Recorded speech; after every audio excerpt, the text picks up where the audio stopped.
Hey everybody, I'm here today to show you and tell you how to replace bicycle brake pads.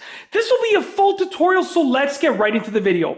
As you can see right here, this is just one example of a bicycle and the type of brake pad that it might have. There are a few different types, but this is, in my opinion, the most common type that you will come across when it comes to your regular everyday riding road bikes and mountain bikes. Okay, so there's basically going to be something that holds it in place over here.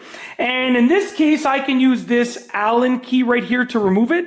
But you might have a screwdriver head. I've seen a few different types, but most of the time, you're going to have to use some sort of Allen key to remove it. You can even get away with using a wrench sometimes. It all depends. But essentially, you want to use your Allen key or whatever tool to loosen this piece right here. And like I said, this is just one example, but this is definitely going to be, in my opinion, the most common type that you'll find.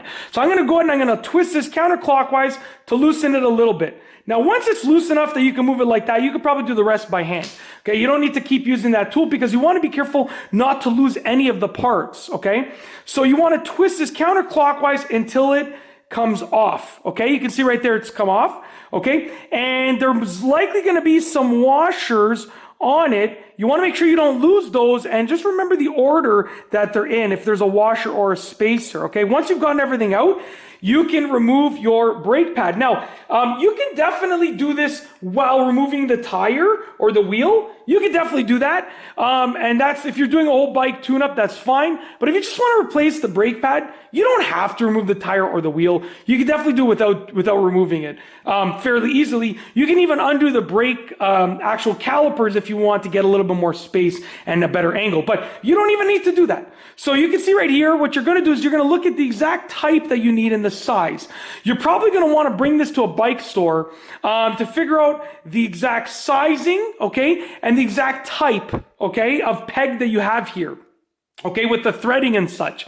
When you get your new brake pad, you're going to do the exact opposite to reinstall it. There's going to be a track over here. You could probably get a decent view of it on the camera frame now that I look, but there's a track over here. You're going to go ahead and slide that peg into the track, okay? Like I said, you're going to do it relatively carefully. You don't want to lose those spacers, okay? Make sure your brake pad is in the right orientation. There's a right and a wrong way most of the time, okay? And then you want to put your spacers back on in the correct order that they were on. Okay, and you can alter them if you need to, but most of the time you can get away with using the exact same spacer setup and washer setup. Okay, and then you're going to place this piece at the end, the cap, back on, thread it on, and you really got to be careful to not lose these parts. What I recommend is after you remove your brake pad, that you sort of place the parts back on it when you bring it to the bike store so you don't forget. I'm having a little bit of difficulty. There we go. My hands are a bit oily. I've been working on this bike just for the last half an hour or so. And then what I'm going to do is I'm going to position it and use my Allen key to loosen it just a little bit. I'm going to position it exactly where I want it to go.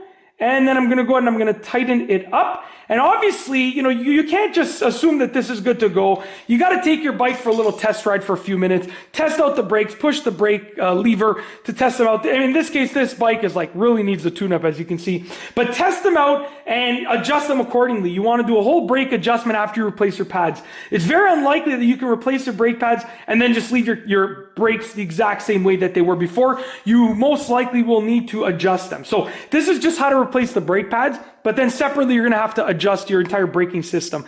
That's it. If you like this video, please be sure to give it a thumbs up. Let me know what you think down below as a comment. And of course, be sure to subscribe for more great videos just like this one. And that's all I have for you today. Thanks for watching.